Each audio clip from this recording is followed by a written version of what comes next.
সপ্তাহে মার্কেটের মধ্যে আমরা কিন্তু খুব ভোলাটিলিটি দেখতে পেলাম। নিফটিতে আমরা প্রায় কয়েকটা সপ্তাহ ধরে নতুন নতুন হাই দেখতে পাচ্ছি। ব্যাংক নিফটি হয়তো তার 52 উইক নতুন হাই তৈরি করছে না, কিন্তু ব্যাংক নিফটি তার নিচের লেভেল থেকে একটা ভালো র্যালি দিয়ে ওপরের দিকে ট্রেড করছে। তো নিফটি এবং ব্যাংক নিফটি নিয়ে আলোচনা করব, আর এর সাথে আমার ওয়াচ লিস্টে কোন স্টক রেখেছি সেটা নিয়ে আলোচনা করব। তাহলে ভিডিওটা শুরু করা যাক। আমি নিরুপমার শেয়ার শেখো চ্যানেলের পক্ষ থেকে সকল বন্ধুদের স্বাগত জানাই। আর চ্যানেলটা যদি ফার্স্ট টাইম ভিজিট করে থাকেন তাহলে অবশ্যই চ্যানেলটা সাবস্ক্রাইব করে নেবেন, পাশে থাকা বেল আইকনটা প্রেস করে রাখবেন। আমি ভিডিও আপলোড করার সাথে সাথে আপনার কাছে ভিডিওটা পৌঁছে যাবে। আমরা নিফটিতে এ সপ্তাহে ওয়েডনেসডে এবং থার্সডে ফার্স্ট হাফে আমরা বেশ ভালো একটা ডিপ দেখতে পেয়েছিলাম।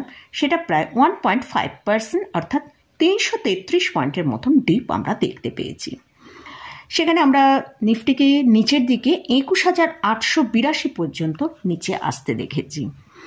তো আমার আগের ভিডিওগুলোয় আমি আপনাদের সাথে বারবারই আলোচনা করেছি যে 21,800 হচ্ছে নিফটির জন্য একটা স্ট্রং সাপোর্টের জায়গা। তো এবারেও আমরা দেখলাম নিফটি কিন্তু এই 21,800কে সাপোর্ট রেখে আবার ওপরের দিকে র্যালি দিতে শুরু করলো। যদিও আমরা দেখেছি তার ইম্পর্টেন্ট লেভেল 22,000কে ব্রেক করে নিফটি কিন্তু দুটো ক্লোজিং দিয়েছে। তো যাই হোক, আমরা থার্সডেতে দেখলাম নিফটি সেকেন্ড হাফে ওপরের দিকে মুভ করতে দেখলাম। গ্লোবাল মার্কেট এবং ইন্ডিয়ান ইকোনমির কিছু পজিটিভ রিপোর্টের জন্য মার্কেটে কিন্তু আমরা একটা র্যালি দেখতে পেয়েছি। তো সেই মার্কেট এই যে পজিটিভ মুভটা করেছে তার পেছনে কিছু কারণ রয়েছে, সেই কারণগুলো আমরা একবার দেখে নেব। ফার্স্ট হচ্ছে জিডিপি গ্রোথের নাম্বার খুব স্ট্রং এসেছিল, ফিজিক্যাল ডেফিসিট কন্ট্রোলে আছে, সেটাও কিন্তু মার্কেটের কাছে একটা খুব বড় পয়েন্ট। মার্কেট এই যে র্যালিটা দিয়েছে সেটা একটা মার্কেটের জন্য খুব পজিটিভ পয়েন্ট। এছাড়াও ইন্ডিয়ান মার্কেটে মার্চ সিরিজ যেটা শুরু হয়েছে সেটা কিন্তু খুব হালকার মধ্যে শুরু হয়েছে, কারণ এফআইসদের জাস্ট 35% লং পজিশন নিয়ে কিন্তু এই এবারে মার্চ সিরিজ শুরু হয়েছে। সেই জন্য এই মার্চ সিরিজ হালকা ছিল বলে কিন্তু মার্কেট ওপরের দিকে উঠতে কোনো প্রবলেম হয়নি, তাই মার্কেটে মুভটা আমরা খুব ভালো দেখতে পেয়েছি।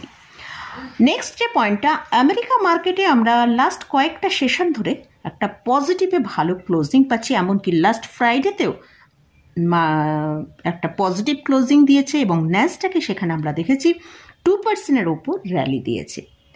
আর লাস্ট যে পয়েন্টটা সেটা হচ্ছে আমাদের 2024 ইলেকশন ইয়ার।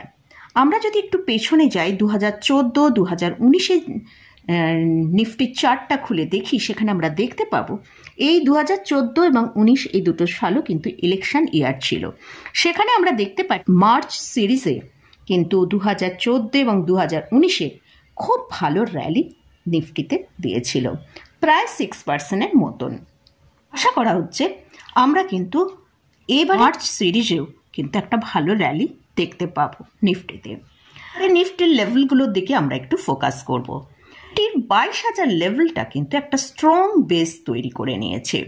যতক্ষণ নিফটি 22,100-র ওপরে ট্রেড করবে ততক্ষণ কিন্তু আমরা নিফটিতে ভালো র্যালি দেখতে পাবো। উপরের দিকে নিফটি প্রায় 22,700 থেকে 22,800 পর্যন্ত পৌঁছে যেতে পারে।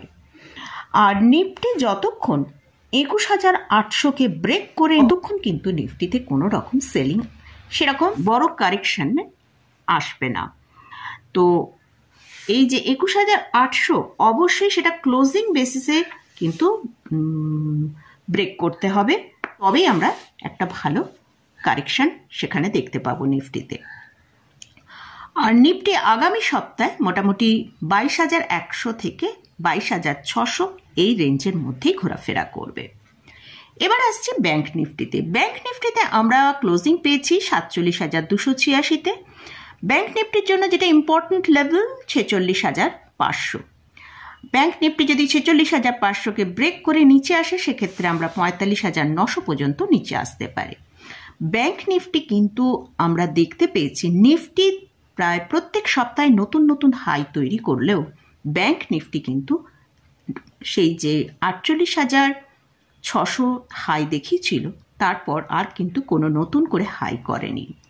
তো ব্যাংক নিফটি কিন্তু মার্চ মাসে একটা খুব সম্ভাবনা আছে ব্যাংক নিফটিতেও খুব ভালো র্যালি আসা, হয়তো এখানে আমরা ব্যাংক নিফটিতে নতুন হাই দেখতে পেতে পারি। ব্যাংক নিফটি যদি 47,471 ওপর ক্লোজ দেয়, তাহলে ব্যাংক নিফটি একটা ভালো র্যালি দেখাবে, সেটা প্রায় 48,000-এর কাছে পৌঁছে যেতে পারে। তো মোটামুটি এটা গেল নিফটি এবং ব্যাংক নিফটি নিয়ে আলোচনা করলাম। আর আমার ওয়াচ লিস্টে যে স্টক আছে সেটা নিয়ে ডিসকাস করব। আজকে আমার ওয়াচ লিস্টে একটাই স্টক আছে, সেটা হচ্ছে এসবিআই কার্ড। এসবিআই কার্ড আমরা যদি দেখি, এই যে আমি আজকে যে শেয়ারটার কথা বলছি সেটা কিন্তু জাস্ট 2 কি 3 সপ্তাহ বা খুব শর্ট টার্মের জন্য এমন নয়। আমি এই যে স্টকটা ওয়াচ লিস্টে রেখেছি, এটা আমি আগামী 6 মাসের জন্য এই স্টকটায় হয়তো একটা ভালো টার্গেট আসতে পারে, সেইটার জন্যই কিন্তু আমার ওয়াচ লিস্টে রেখেছি। স্টকটা হচ্ছে এসবিআই কার্ড। আমরা সকলেই জানি এটা স্টেট ব্যাংক অফ ইন্ডিয়ার গ্রুপের স্টক এসবিআই কার্ড, আর এরা ক্রেডিট কার্ডের ওপরই এদের মেন বিজনেসটা। এই স্টকটা কেন এখনও এতটা ডিক্লাইন, প্রায় 20%-এর মতন ডিক্লাইন আছে, এটা কেন আছে সেটা একটুখানি দেখা যাক। কোয়ার্টারলি রেজাল্ট আমরা যদি দেখি, লাস্ট 4টে কোয়ার্টারের রেজাল্ট আমরা এখানে দেখাচ্ছি। মার্চ 2023-এ দেখছি 3,762 করোড় ছিল রেভিনিউতে, আর ডিসেম্বর 2023-এ সেটা আমরা দেখছি 4,621 করোড়ে পৌঁছে গেছে। রেভিনিউ কিন্তু খুব ভালোই জেনারেট করতে পেরেছে। এবারে আমরা নেট প্রফিট দেখব। সেখানে প্রফিটে মার্চ 2023-এ দেখছি 596 করোড় ছিল, সেখান থেকে ডিসেম্বর কোয়ার্টারে কিন্তু দেখছি মানে একটা অনেক বেশি ডিপ হয়েছে, সেটা হচ্ছে 549 করোড়। তো এই জন্যই কিন্তু এই স্টকটা এতটা আন্ডার ভ্যালুড হিসেবে আমরা দেখতে পাচ্ছি। তো এই স্টকের যদি আমরা ফান্ডামেন্টাল সাইডটা একটু দেখি, সেখানে আমরা দেখছি এই স্টকটা কিন্তু একটা লার্জ ক্যাপ স্টক, যেটা এদের মার্কেট ক্যাপিটালাইজেশন হচ্ছে 68,660 করোড়। এই স্টকটা একটা কিন্তু ভালো আরওই প্রোভাইড করে, যেটা হচ্ছে রিটার্ন অন ইকুইটি, সেটা হচ্ছে 25.7%। আর এই স্টকের আরও একটা ইম্পর্টেন্ট পয়েন্ট, সেটা হচ্ছে এর পি এখন চলছে, কারেন্ট পি চলছে 30-তে, আর এর মিডিয়ান পি হচ্ছে 57.1। তাহলে আমরা অনেক বেশি একটা নিচের দিকে দামে কিন্তু এই স্টকটাকে পাচ্ছি। আর এই স্টকের যদি ইয়ারলি প্রফিট অ্যান্ড লসটা দেখি, সেখানে আমরা দেখতে পাচ্ছি যে লাস্ট 5 ইয়ার্সে এই স্টকটা কিন্তু খুব ভালো একটা রেভিনিউ জেনারেট করেছে। মার্চ 2019-এ ছিল সেখানে 7,017 করোড়, সেখান থেকে মার্চ 2023-এ আমরা দেখছি 13,670 করোড়। সেখানে আমরা দেখলাম কিন্তু প্রায় ডবলের কাছাকাছি রেভিনিউ জেনারেট করেছে। আর যদি মার্চ 2019-এর নেট প্রফিট দেখি, 865 করোড় ছিল, সেখান থেকে আমাদের মার্চ 2023-এ 2,258 করোড়ের মতন নেট প্রফিট প্রোভাইড করেছে। তো বুঝতেই পারা যাচ্ছে স্টকটা কিন্তু ফান্ডামেন্টালি খুবই একটা স্ট্রং স্টক। তো এই স্টকটা এখন একটা আন্ডার ভ্যালুড স্টকে দাঁড়িয়ে আছে, এর পি অনেক নিচের দামে পাওয়া যাচ্ছে। আমার মনে হয় এখান থেকে আগামী দিনে প্রায় 15-20% আগামী 6 থেকে 8 মাসের মধ্যে আমাদের রিটার্ন দেখাতে পারে। আপনারা যদি এখানে কোথাও স্টকে বা ইন্ডেক্সে কোথাও কোনো পজিশন নেন, অবশ্যই আপনারা ভালোভাবে ফান্ডামেন্টালি চেক করে নিয়ে এবং টেকনিক্যালি ভালো করে বুঝে তবেই সেখানে পজিশন নেবেন। আমি এখানে কোনো রকম বাই রেকমেন্ডেশন করছি না। তো মোটামুটি আজকের মতন ভিডিওটা এখানেই শেষ করছি। ভিডিওটা যদি ভালো লাগে অবশ্যই লাইক করবেন, শেয়ার করবেন, সাবস্ক্রাইব করবেন। ধন্যবাদ।